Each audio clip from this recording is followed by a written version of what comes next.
새 정부 출범하면서 부동산 시장도 새롭게 나오고 있는 정책들에 주목하고 있습니다. 각종 세금 감면부터 공급 확대 계획까지 다양한데요.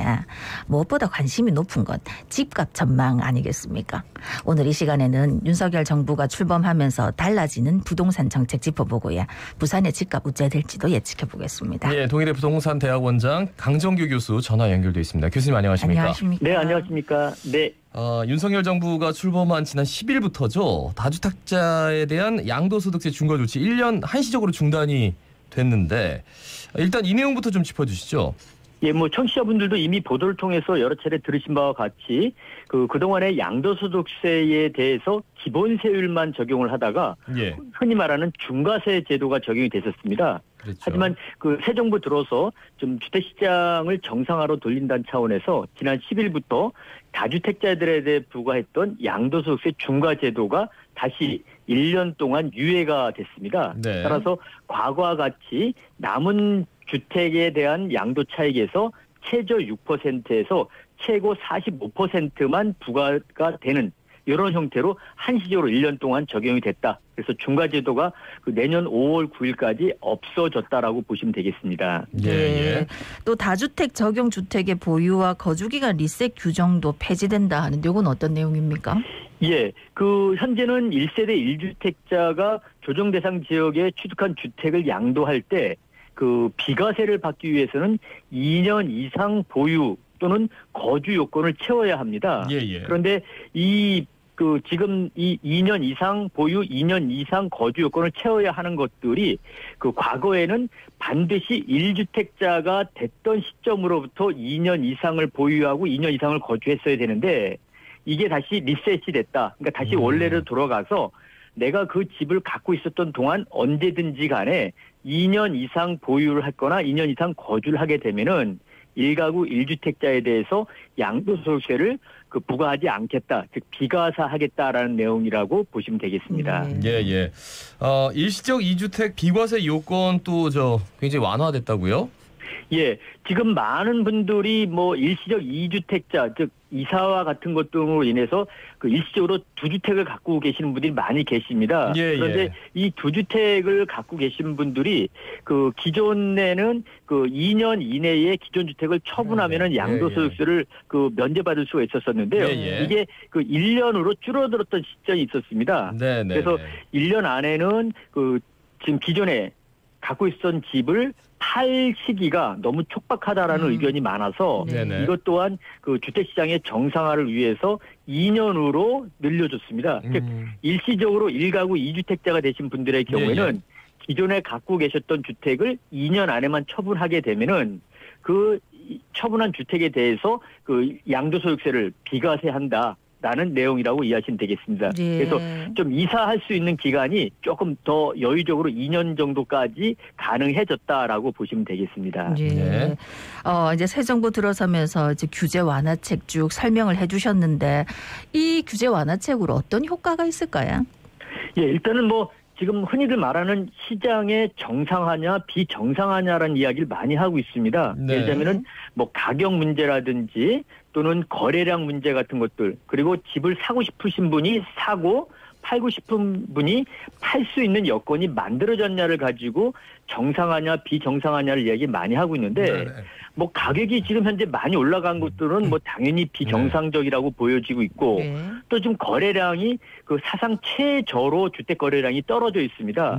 이 또한 지금 비정상적이라고 보여지고 있고 또 말씀드렸던 것처럼 팔고 싶으신 분이 팔고 원하는 집으로 이사 가야 되는데 팔리지 않고 또 살려는 분들은 대출 규제 등으로 인해서 사고 싶은 집을 어쨌든 간에 대출을 좀 받아서 사고자 하더라도 사지 못하는 이런 여러 가지 비정상화 모습이 나타나고 있는데 이러한 것들을 결국은 조금 사고 싶을 때 사고 팔고 싶을 때 팔는 이런 형태로 돌리는 그런 과정으로서 새로운 정부에서 부동산 정책을 짜고 있지 않겠는가 그래서 생각을 하고 있습니다. 그러니까 다주택자에 대한 양도소득세 중과 조치 1년 한시적으로 중단되는 거 이거 굉장히 좀 큰 거긴 한데 말씀하셨듯이 이제 대출 문제가 해결이 되지 않으면은 지금 가격이 워낙 높아가지고요. 이 거래가 좀 활성화될 수 있을까? 그러면서 자연스럽게 나오는 게 이제 부산 같은 경우에는 조정 대상 지역이지 않습니까? 지금 대부분 지역이 조정 대상 지역 해제는 좀 아직 섣부르다. 뭐 이런 네. 판단이 있었다고 하더라고요. 네. 여기에 대해서는 어떻게 보십니까?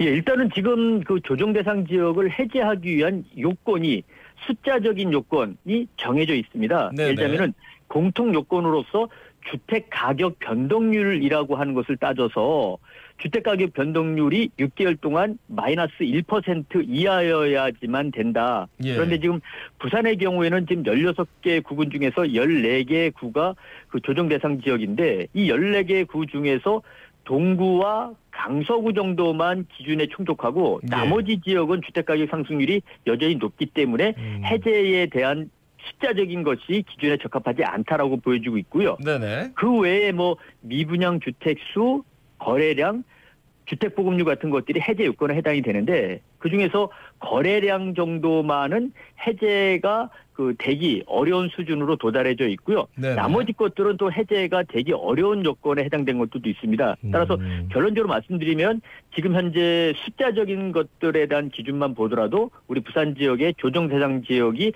해제되기는 조금 시기적으로 좀 시기상조가 아닌가 그렇게 판단이 들고 있습니다. 예.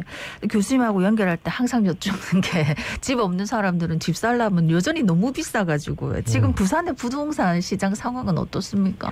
예, 뭐 지금 말씀하신 바와 같이 뭐 가격이 올라가는 지역은 상당히 많이 올라가고 있습니다. 지금 예. 일부 구 지역의 그 과거의 도량형인 33평짜리 기준으로 그 과거에는 생각도 못했던 20억 이상짜리의 네네. 아파트들이 나오고 있고요. 네. 또 상대적으로 또 가격이 떨어지고 있는 지역은 많진 않지만 또 정말 이렇게까지 좀 낮아져도 되겠나라는 지역이 나타나고 있는 상황입니다. 그래서 뭐 여러 차례 이 방송에도 전해드렸지만 극심한 양극화 현상이 나타나고 있는 상황이고 앞으로도 더 가속될 수 있는 여건이 있다. 문제는 이 올라가는 지역 쪽의 가격 상승세가 높은 지역에 해당되는 지역은 점점 줄어들고요. 가격이 올라가지 않거나 낮아지는 지역에 대한 공간적 범위가 점점 넓어지고 있다. 그래서 양극화라고 하면은 5대5 올라가는 곳 떨어지는 곳 5, 5개 이렇게 볼 수 있는데 이게 점점점 올라가는 것은 3개 떨어지는 것이 7개 또 좀 지나면 올라가는 것은 1곳 떨어지는 것은 9개 이런 형태의 양극화 현상에 대한 징조가 지금도 나타나고 있는 상황입니다. 예. 당장 이제 세기 연기가 금리를 미국에서 자꾸 올리면 우리나라도 이제 덩달아 올려야 되고 뭐 빅스텝이냐 뭐 이런 얘기가 많이 나오고 있는데 금리 인상과 관련해서 교수님은 어떤 생각을 가지고 계시는지요? 예, 일단은 뭐 대출 금리가 올라간다는 것은 기존의 대출을 받아서 쓰신 분들도 걱정이 커지는 거고요. 예. 또 새롭게 대출을 받아서 집을 사시려 한 분들도 이 정도 대출 이자, 즉 지금 연말에 가면은 주택담보대출 금리가 7%대까지 올라간다 하는데 네네. 과연 이렇게 대출을 받아서 집값이 최소한 연 7% 정도 올라가야지만 내가 대출을 받아서 산 보람이 있는데 그렇죠. 과연 이렇게 올라갈 수 있을까라는 우려를 하신 분들이 점점 많아지고 있는 상황입니다. 예. 따라서 대출 이자 상승은 결국 주택 수요 감소로 이어지기 때문에 주택 가격 하향 안정에 그 상당한 영향을 미치는 요인이 아니겠는가. 결국은 그 하반기 이후로 갈수록 주택담보대출 금리 상승에 따른 부담이 커지는 여건이 만들어질 수밖에 없다 이렇게 보여지고 있습니다. 그러니까 말씀을 들으면 이제 점점 가격이 올라가는 곳, 가격이 떨어지지 않는 곳은 점점 줄어들고 또 금리도 올라갈 것이고 그러면 지금 당장 내 집 마련의 꿈을 꾸고 있는 분들은 좀 기다려야 되나요, 교수님? 어떻습니까? 예, 일단은 뭐 현재 여건상으로 봤을 때는 주택담보대출 금리가 당분간 좀 올라갈 가능성이 있고 또 정부가 시장을 정상화로 돌린다는 이야기를 하고 있고 또 반면에 주택 공급은 크게 늘린다라고 보고 있기 때문에 네네. 그 실수요자들이나 무주택자분들은 청약 시장을 조금 중점적으로 고려하되 기존 주택 시장에서 매입을 하는 것들은 조금 기다리는 것들도 하나의 여러 가지 전략일 수 있다. 그래서 신규 분양 시장을 좀 적극적으로 공략하는 측면에서의 내 집 마련 전략을 준비하시는 것이 바람직하지 않겠나 생각을 하고 있고요. 청약 시장을 봤을 때는 기다리는 것보다 현재 분양하는 것 중에서 여건에 맞으면 적극적으로 청약에 나서야 되지 않겠나 생각을 하고 있습니다. 예. 말씀 잘 들었습니다. 고맙습니다. 네, 감사합니다. 예, 동의대 부동산대학원장 강정규 교수였습니다.